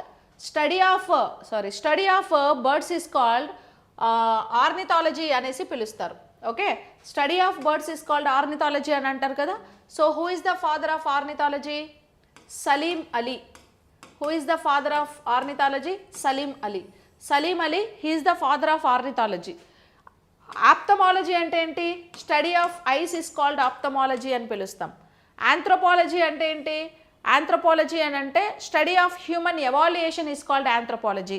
అంటే ఫస్ట్ మానవుడు పుట్టినప్పుడు ఎలా ఉన్నాడు పాపం?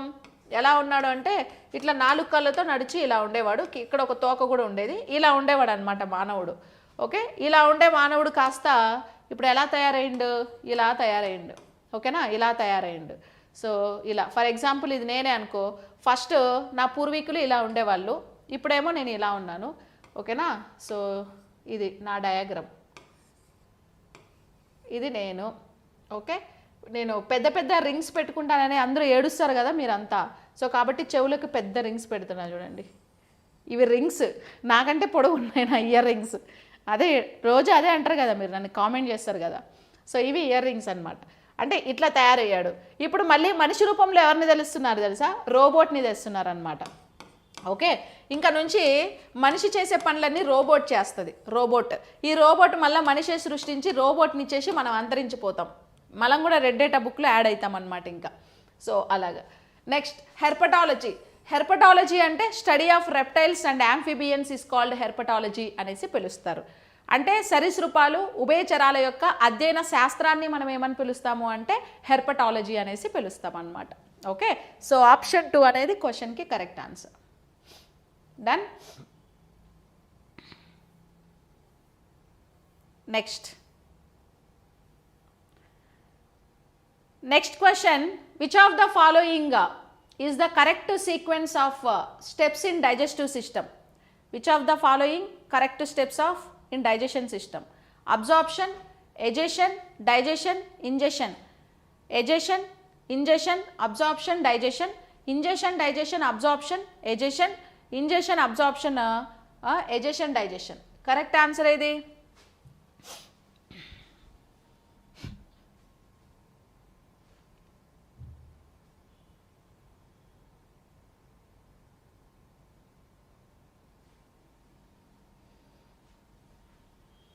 ఏంటి సర్కిల్ గీయడానికి బ్యాంగిల్స్ లాక్కునే వాళ్ళ?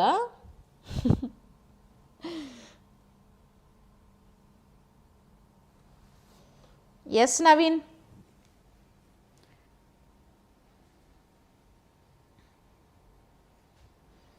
చూసారా, మా బ్యాంగిల్స్ ఇయర్ రింగ్స్ అలా కూడా యూజ్ అవుతాయి సర్కిల్స్ వేయడానికి కూడా.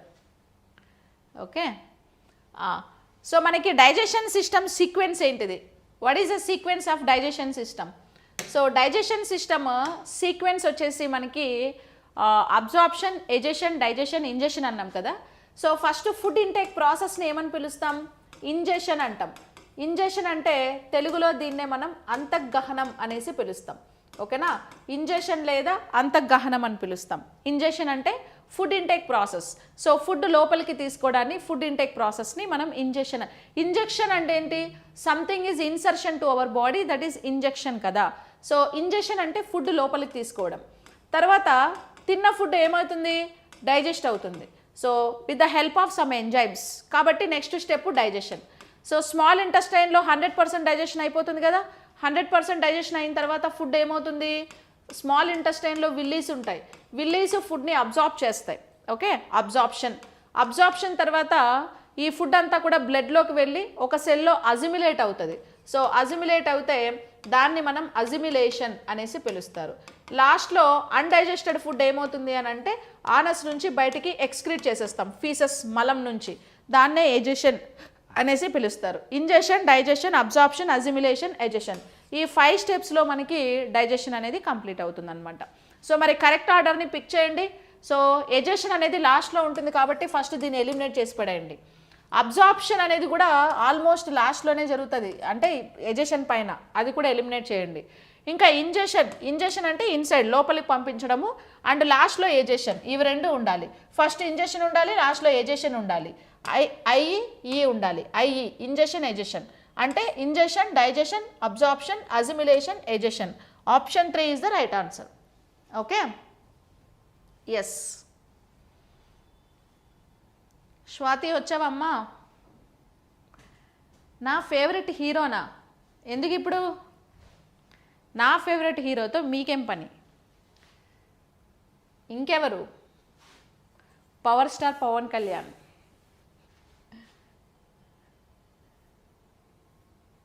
మావాడు ఇప్పుడు పాలిటిక్స్లో బిజీగా ఉన్నాడు. ఇది ఆర్పిఎఫ్ కానిస్టేబుల్లో వచ్చిన క్వశ్చన్స్ అండి.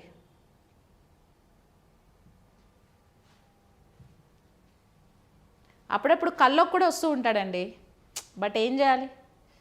ఏం చేయలేం.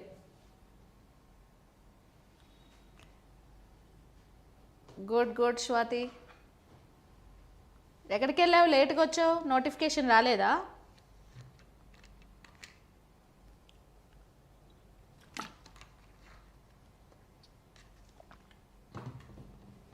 Next question. In human beings, the chromosomes that determine birth of a normal female child are. మానవునిలో సాధారణ ఆడ శిశువు జననాన్ని నిర్ణయించే క్రోమోజోములేవి? 1 X chromosome from mother and 1 X chromosome from father. 1 X chromosome from mother and 1 Y chromosome from father. 2 X chromosomes from mother and X chromosome from father. 1 X chromosome and 1 Y chromosome from father and 1 X chromosome from mother. Right answer बोलियो.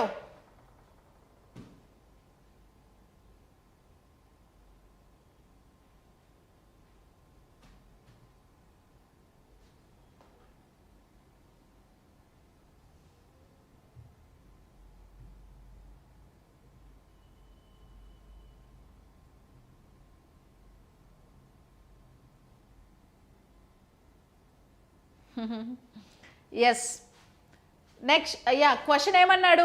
Human being the chromosomes that determine birth of a normal female child are అన్నారు. Normal female child. So female child ఎలా వస్తారండి? ఇప్పుడు ఫీమేల్లో X X chromosome, మేల్లో XY chromosome ఉంది కదా. 2 Xలు కలిస్తే ఫీమేల్, ఒక XY అంటే మేల్. అంటే 1 chromosome from female, another chromosome 1 X chromosome from female and X chromosome from male. అది కదా, ఫీమేల్ నుంచి X క్రోమోజోమే రావాలి, మేల్ నుంచి కూడా X క్రోమోజోమే రావాలి. 2 X క్రోమోజోములు వస్తే అప్పుడు నార్మల్ ఫీమేల్ బేబీ అనేది వస్తుందన్నమాట. లేదు ఉమెన్ నుంచి X క్రోమోజోమ్ వచ్చి మెన్ నుంచి Y క్రోమోజోమ్ వస్తే అప్పుడు మేల్ పుడతాడు. సో కాబట్టి 1 X chromosome from mother and 1 X chromosome from father. Mother నుంచి ఒక X క్రోమోజోము, ఫాదర్ నుంచి ఒక X క్రోమోజోమ్ వస్తే ఫీమేల్ చైల్డ్ అనేది పుడుతుంది. అలా కాకుండా మదర్ నుంచి X క్రోమోజోము, ఫాదర్ నుంచి Y క్రోమోజోమ్ వచ్చిందనుకో అప్పుడు అబ్బాయి అయిపోతాడు. ఓకేనా? సో మేల్ పుడతాడనమాట. 2 X chromosome from mother and X chromosome from father. So mother నుంచి 2 ఎక్స్ క్రోమోజోములు, ఫాదర్ నుంచి ఒక ఎక్స్ క్రోమోజోమ్, 3 ఎక్స్లు వచ్చాయి అనుకో, సో 3 ఎక్స్లు వస్తే ఏమవుతాయి, అటు ఇటు కాకుండా అవుతారు. ఓకేనా, జెనెటిక్ డిజార్డర్స్ వస్తాయి అన్నమాట. కాబట్టి అలా మామూలుగా ఎవరికి రావు, కొన్ని జెనెటిక్ డిజార్డర్స్ ఎవరికైతే ఎక్కువగా ఉంటాయో వాళ్ళల్లో వస్తూ ఉంటాయి అన్నమాట. సో XXX అనేవి వస్తాయి. XXX లేదా XXY లేదా XYY ఇలాంటి సినారియోస్ కూడా మనం అబ్జర్వ్ చేస్తాం. యాక్చువల్లీ ఒక క్లాస్లో మనకు జెనెటిక్ డిజార్డర్స్ ఏమేమి ఉన్నాయో లైన్గా ఒకరోజు డిస్కస్ చేద్దాం. Okay, yes.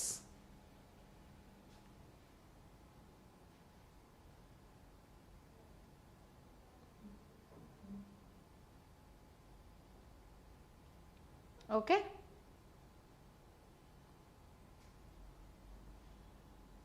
1 అవర్లో 20 యాడ్స్ వచ్చాయా ఏంటి? లైవ్లో యాడ్స్ కూడా వస్తున్నాయా?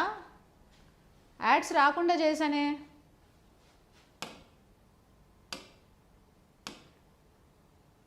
Next question, which of the nervous system that are supported, protected and nurtured are called neurons? క్రింది వాటిలో ఏ నాడీ వ్యవస్థ యొక్క కణాలు రక్షణ మరియు పోషణకు మద్దతిస్తాయో వాటిని న్యూరాన్లు అంటారు. సో అంటే న్యూరాన్ సెల్కి సపోర్ట్ చేసేవి, ప్రొటెక్ట్ చేసేవి అండ్ వాటికి హెల్ప్ చేసే కణాలు ఏవి? Glycine cells, glial cells, glycosols, glycol cells.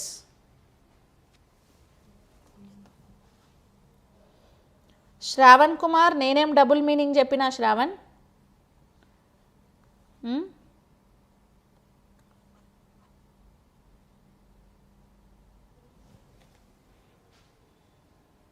నాకు తెలీదు, గుర్తులేదు, మర్చిపోయా, నేనేం చెప్పలే.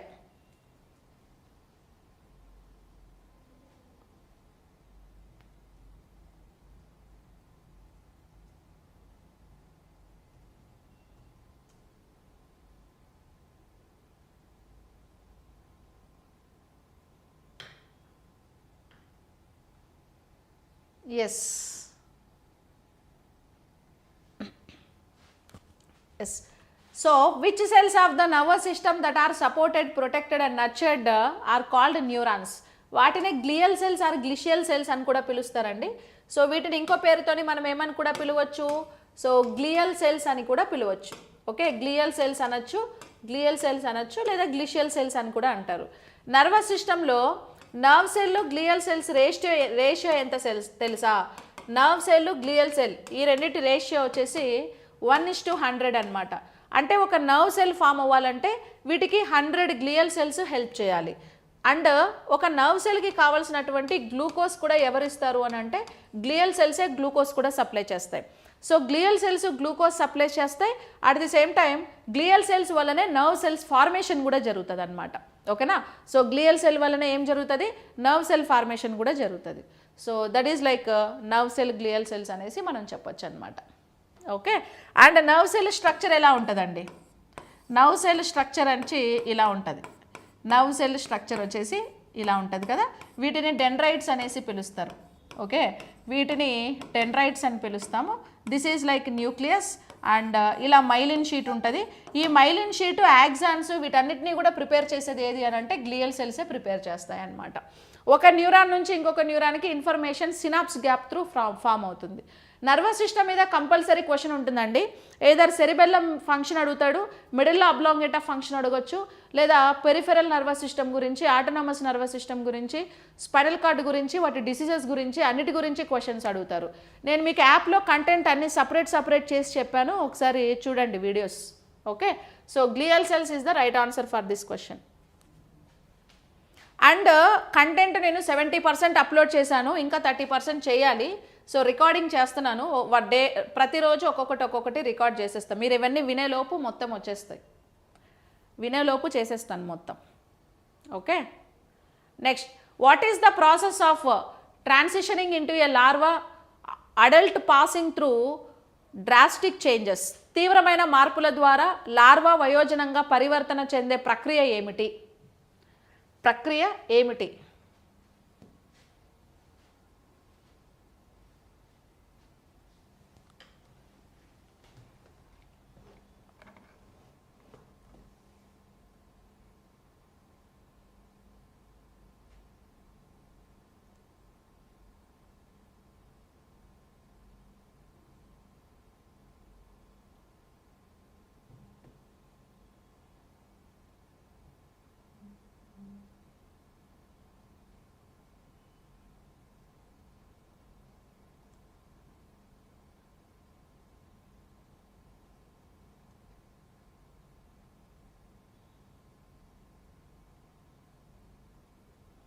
ఓయ్ ఓయ్ I am not Sirisha.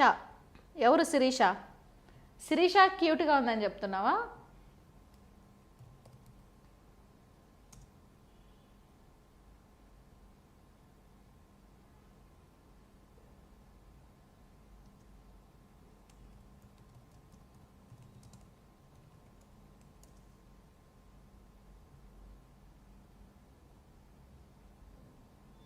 Yes,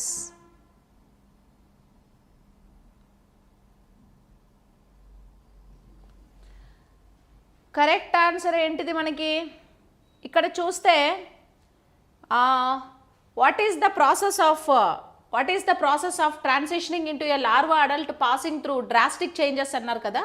actually మనకి లార్వా అనేది ఎక్కడ గమనిస్తాం మనము? బటర్ఫ్లై లైఫ్ సైకిల్లో మనం ఎక్కువగా లార్వాని అబ్జర్వ్ చేస్తాం. అంటే ఫస్ట్ ఎగ్స్ ఉంటాయి. సో ఎగ్స్ నుంచి ఏ స్టేజ్ వస్తుంది? లార్వా స్టేజ్ వస్తుంది. లార్వా నుంచి ఏ స్టేజ్ వస్తుంది? ప్యూపా స్టేజ్ వస్తుంది. ప్యూపా స్టేజ్ నుంచి సో మనకేంటి ఒక అడల్ట్ మస్కిటో అనేది వస్తుంది అనమాట. ఓకేనా? సో ప్యూపా స్టేజ్ నుంచి ఏమొస్తుంది? అడల్ట్ మస్కిటో అనేది ప్యూపా స్టేజ్ నుంచి మనకి వస్తుంది.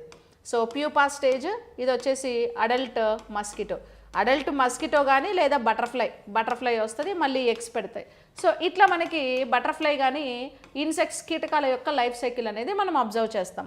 అయితే ఇక్కడ ఏమంటున్నాడంటే ఈ లార్వా స్టేజ్ నుంచి డ్రాస్టిక్ చేంజెస్ జరిగి ఒక మస్కిటో ఏర్పడడాన్ని ఈ ప్రాసెస్ని ఏమంటారు అని అంటే కన్వర్షన్ అంటారు. అంటే ఒక స్టేజ్ నుంచి లార్వా స్టేజ్ నుంచి ప్యూపా స్టేజ్కి కన్వర్ట్ అవ్వడం అంటే మార్పు చెందడం, దాన్నే రూప విక్రియ అని అంటారు. సో మార్పులో జరిగే రూప విక్రియ. ఓకేనా? అంటే ఇప్పుడు లార్వా నుంచి ప్యూపా స్టేజ్ అనేది నెక్స్ట్ స్టేజ్, ప్యూపా నుంచి అడల్ట్ మస్కిటో అనేది ఆ తర్వాత వచ్చే స్టేజ్ అనమాట. సో దాన్ని కన్వర్షన్, ఒక స్టేజ్ నుంచి ఇంకొక స్టేజ్కి మార్పిడి జరగడాన్నే కన్వర్షన్ అనేసి పిలుస్తారనమాట. So that is like conversion. Fermentation అంటే ఏంది?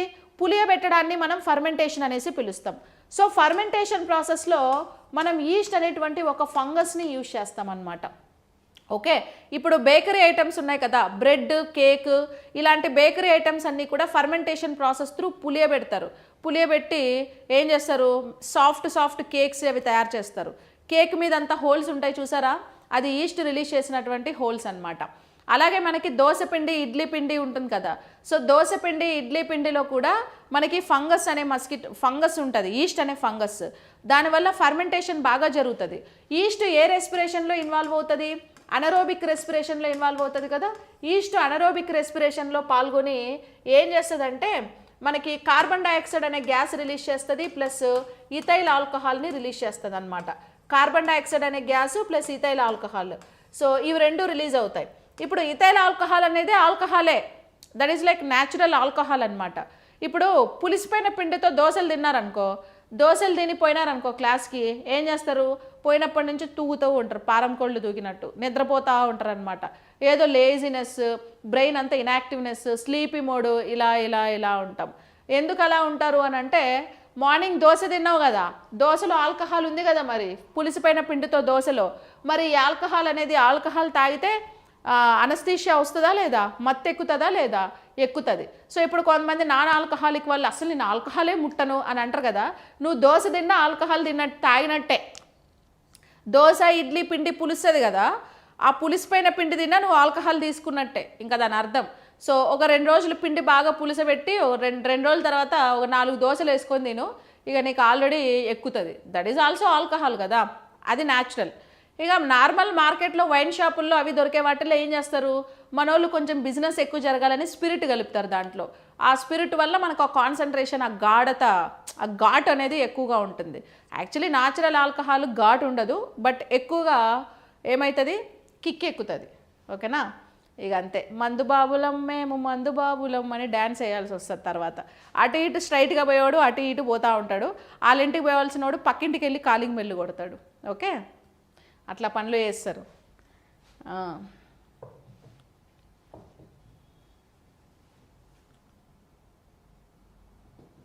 అంతే, ఈస్ట్.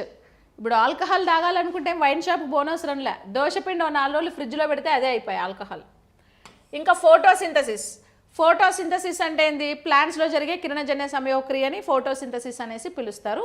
పాపం ప్లాంట్స్ మంచిగా ఫోటోసింథసిస్లో ఇన్వాల్వ్ అయ్యి ఇలాంటి యాక్టివిటీస్ ఏమీ లేకుండా హెల్దీ న్యూట్రిషన్ని తయారు చేస్తాయి.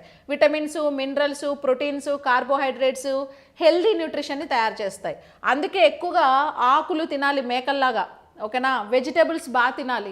ఆకులు, వెజిటేబుల్స్ ఇలాంటివి ఎక్కువ తింటే మనకి ఎక్కువ న్యూట్రిషన్ అనేది బాడీకి హెల్దీ న్యూట్రిషన్ వస్తుంది.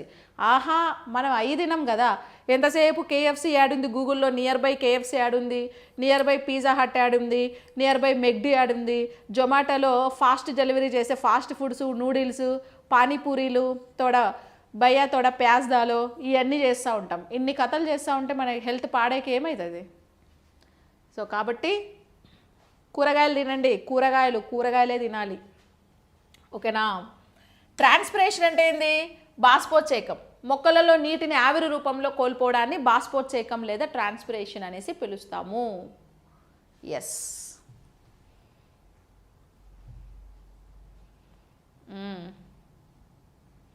ఇప్పుడు అర్థమైందా దోశలు తింటే ఏమైద్దని?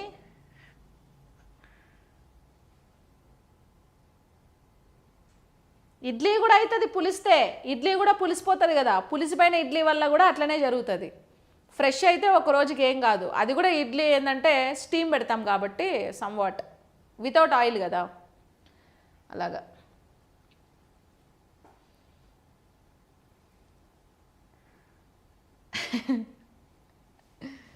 అంతే, హెల్త్ దొబ్బుతుంది. ఇంకా be healthy, be fit. Fitness చాలా ఇంపార్టెంట్.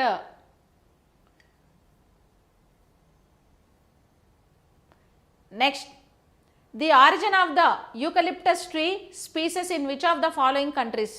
యూకలిప్టస్ చెట్టు జాతుల మూలం క్రింది ఏ ఖండంలో ఉంది? యూకలిప్టస్ అంటే ఏందమ్మా? నీలగిరి చెట్లు. నీలగిరి చెట్లను యూకలిప్టస్ అంటారు.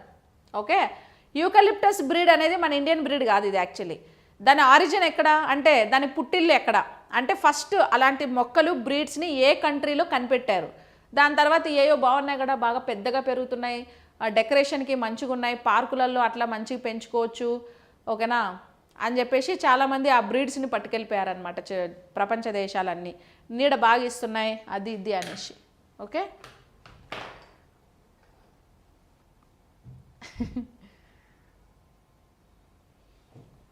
శివరాం ఇప్పుడే దోశ తిన్నాడంట. ఇంకేం బాగా నిద్ర వస్తుందిలే అయితే, పొద్దున వరకు లేవవు శివరాం. అయిపోయి ఈరోజు.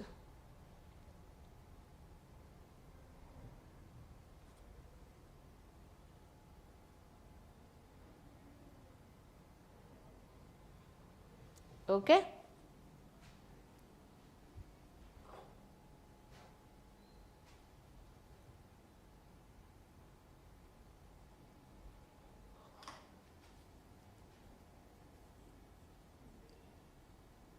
Good. Next, eucalyptus plant origin ఏ కంట్రీ? ఏ కంట్రీ అంటే Australia. So eucalyptus plant original birth అంటే అది దాని యొక్క పుట్టిల్లు ఎక్కడ అంటే ఆస్ట్రేలియాలో పుట్టిందనమాట. తర్వాత అన్ని కంట్రీస్కి ఆ జీన్స్ అనేవి స్ప్రెడ్ అయిపోయాయి. ఓకే, యూకలిప్టస్ అనేది మనకి ఎలా ఉంటుంది చూడ్డానికి? స్టెమ్ బాగా డెవలప్ అయ్యి చూడ్డానికి మనకి ఎలా ఉంటుంది? ట్రయాంగిల్ షేప్లో ఉంటుందా లేదా? సో ఈ షేప్లో ప్లాంట్స్ ఉండడానికి రీజన్ ఏంటంటే, ప్లాంట్స్లో ఉండేటువంటి ఆక్సిన్స్ అనేటువంటి ఒక హార్మోన్. ఏ hormone? Auxins hormone. Okay, auxins hormone ఏమని పిలుస్తారు? ప్లాంట్ గ్రోత్ హార్మోన్స్ అనేసి పిలుస్తారు. ఆక్సిన్ హార్మోన్ ఏమని పిలుస్తాం? ప్లాంట్ గ్రోత్ హార్మోన్ అనేసి పిలుస్తాం. Okay, yes. Next, warts are caused by? Warts are caused by? Warts అంటే ఏంటి? వాట్స్ అంటే పులిపిర్లు. పులిపిర్లు వస్తాయి తెలుసా? పులిపిర్లు దేనివల్ల వస్తాయి? Warts are caused by? పులిపిర్లు దీనివల్ల కలుగుతాయి. Algae, fungus, virus, bacterium. పులిపిర్లు దేనివల్ల వస్తాయండి?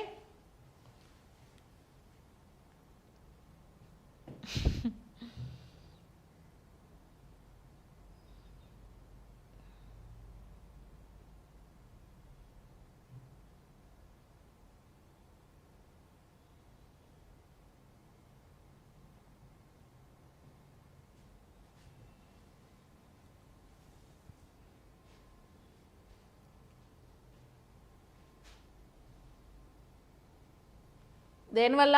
ఫంగసా?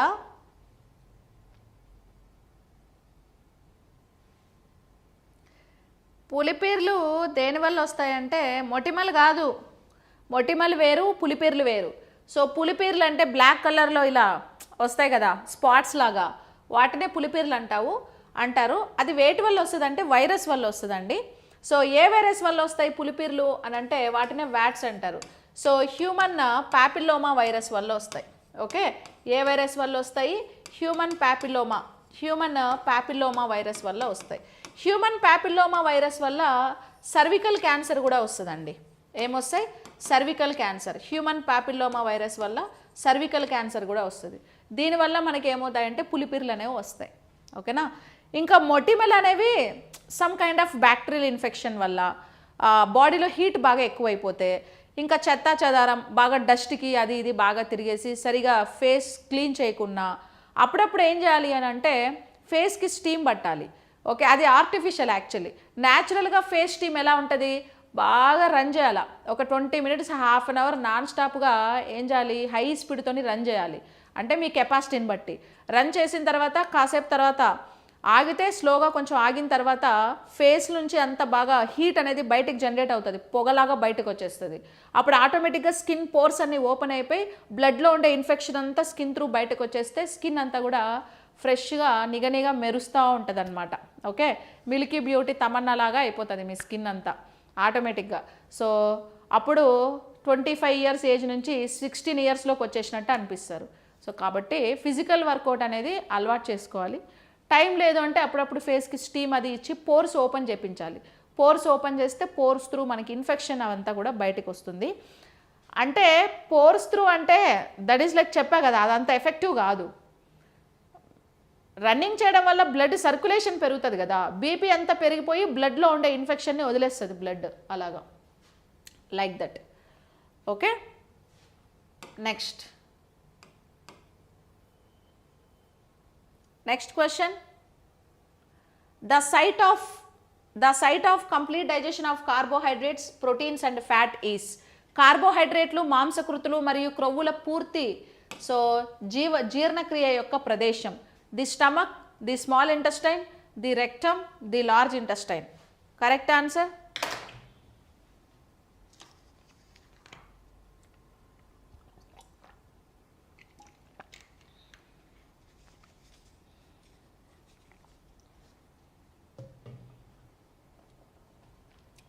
మేకప్ వేసుకుంటే ఎందుకు రావు? పింపుల్స్ వస్తాయి. ఆల్రెడీ వచ్చిన పింపుల్ని కవర్ చేయాలంటే మేకప్ వేసుకోవాలి. ఆల్రెడీ వచ్చిన పింపుల్స్ని, మొటిమల్ని మొత్తం కవర్ చేయాలంటే ఫస్ట్ ఒక లేయర్, తర్వాత ఏమో ఎన్ని లేయర్లు, 3-4 లేయర్లు వేయాలా. 3-4 లేయర్లు వేస్తే అయిపోతుంది. 3-4 లేయర్లు వేసి ఫోన్కి పాస్వర్డ్ పెట్టాలా, మళ్ళీ మేకప్ తీసేసి ఫోన్కి పాస్వర్డ్ తీయాలా. అంటే ఫేస్ ఇమేజ్ ఇంక అంతే, గుర్తుపట్టదు ఇంకా ఫోను. అయిపోయి ఇంకా ఫోన్ లాక్ ఓపెన్ కాదు. మళ్ళీ ఫోన్ లాక్ ఓపెన్ చేయాలంటే మళ్ళీ కూర్చొని మేకప్ వేసుకొని ఫోన్ మళ్ళీ ముందు పెడితే మళ్ళీ లాక్ ఓపెన్ అవుతుంది. ఓకే, అట్లా చేయకండి. న్యాచురల్ ఫేస్తోనే లాక్ పెట్టుకోండి. ఓకే, ఇంకా ఎక్కువైపోతాయా మేకప్ వేస్తే? అయితే అయినాయిలే. మేకప్ వల్ల ఎంత లాభం తెలుసు అమ్మాయిలకి. సూపరు. ఇంకా ఎలాగైనా మనం ఏ ఏజ్లో అయినా యంగ్ ఏజ్లా కనపడవచ్చు మేకప్ వేసుకొని. Next, the site of complete digestion of carbohydrate, protein and fat. So carbohydrate, protein, fat complete digestion ఎక్కడ జరుగుతుందమ్మా? కంప్లీట్ డైజెషన్ ఎక్కడ జరుగుతుంది? స్మాల్ ఇంటెస్టైన్లో జరుగుతుంది. స్మాల్ ఇంటెస్టైన్లో అగైన్ ఎన్ని పార్ట్స్ ఉన్నాయి? 3 parts. One is duodenum and second one is jejunum and third one is ileum. 3 parts ఉన్నాయి. ఇలియంని మనం ఏమని పిలుస్తాం? శేషాంత్రికం అనేసి పిలుస్తాం. సో శేషాంత్రికంలో మనకి స్మాల్ ఇంటెస్టైన్లో థర్డ్ పార్ట్ శేషాంత్రికం. వీటిల్లో ఏముంటాయి మనకు? విల్లీలు ఉంటాయి. ఈ విల్లీస్ హెల్ప్తోనే ఫుడ్ 100% డైజెషన్ అవుతుంది. 100% డైజెషన్ అయిన ఫుడ్ని మనం ఏమని పిలుస్తాము? కైల్ అని పిలుస్తాం. ఒకవేళ విల్లీస్లో కన్నా ఫుడ్ డైజెస్ట్ అవ్వలేదు అని అంటే ఇలియం పార్ట్లో ఫుడ్ డైజెస్ట్ అవ్వలేదు అని అంటే ఇంకా అది ఎక్కడా కాదు, ఏదో డైజెషన్ కూడా కానటువంటి ఫుడ్ ఏదో తినేసినావు నువ్వు అనేసి దాని అర్థం. ఓకేనా, ఇంకా అది ఎక్కడ డైజెస్ట్ అవ్వదు. అన్డైజెస్టెడ్ వేస్ట్ ఫుడ్ అంతా లార్జ్ ఇంటెస్టైన్ అబ్జార్బ్ చేసుకొని faeces through so will excrete outside. Okay, so that is like small intestine. Large ఇంటెస్టైన్లో మనకి ఎటువంటి డైజెషన్ జరగదండి. లార్జ్ ఇంటెస్టైన్లో సీకం లేదా అందనాళం అనేటువంటి ఒక పార్ట్ మైక్రో ఆర్గానిజమ్స్కి షెల్టర్ ఇస్తుంది అనమాట. ఇంకా రెక్టంలో ఫీసెస్ ఫిల్ అయిన తర్వాత ఆనస్ త్రూ బయటకి ఎక్స్క్రీట్ చేస్తాం. స్టమక్లో 70% ఫుడ్ డైజెస్ట్ అవుతుంది. 70% డైజెషన్ అయిన ఫుడ్ని మనం ఏమని పిలుస్తామంటే కైమ్ అనేసి పిలుస్తాం. మౌత్లో అయితే 20% ఫుడ్ డైజెస్ట్ అవుతుంది, దాన్ని బోలస్ అంటాం. సో బోలస్ వచ్చేసి మౌత్లో ఫామ్ అవుతుంది, కైమ్ ఏమో స్టమక్లో ఫామ్ అవుతుంది. కైల్ వచ్చేసి స్మాల్ ఇంటెస్టైన్లో ఫామ్ అయ్యి ఫైనల్గా బ్లడ్లోకి వెళ్ళేది ఏది అని అంటే కైలు. సో ఫైనల్గా బ్లడ్లోకి కైలు వెళ్తుంది అనమాట. ఓకేనా, blood circulation through each and every సెల్కి మనకి న్యూట్రిషన్ వచ్చి సో మనకు ఎక్కడ లేని ఎనర్జీ వచ్చేస్తుంది.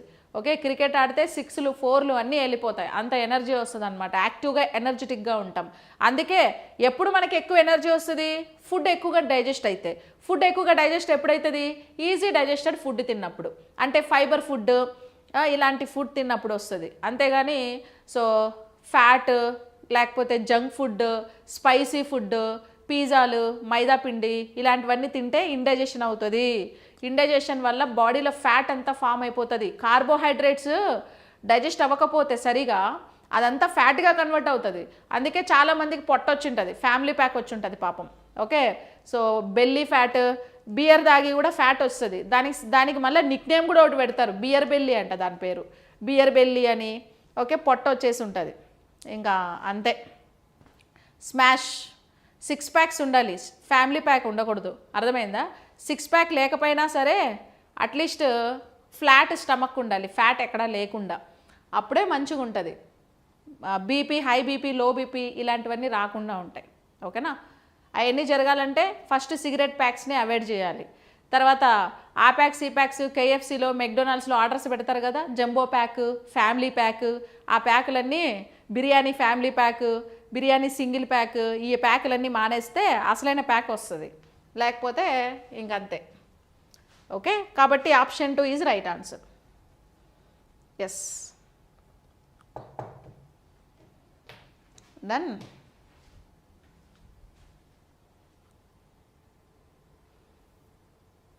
Next, yes, next question. The gum produced by various types of trees like so acacia trees, acacia చెట్ల వంటి వివిధ రకాల చెట్లు ఉత్పత్తి చేసే జిగురు, a form of stored food, an insect repellent substance, an indication of poor health and infection, a waste product of these plants.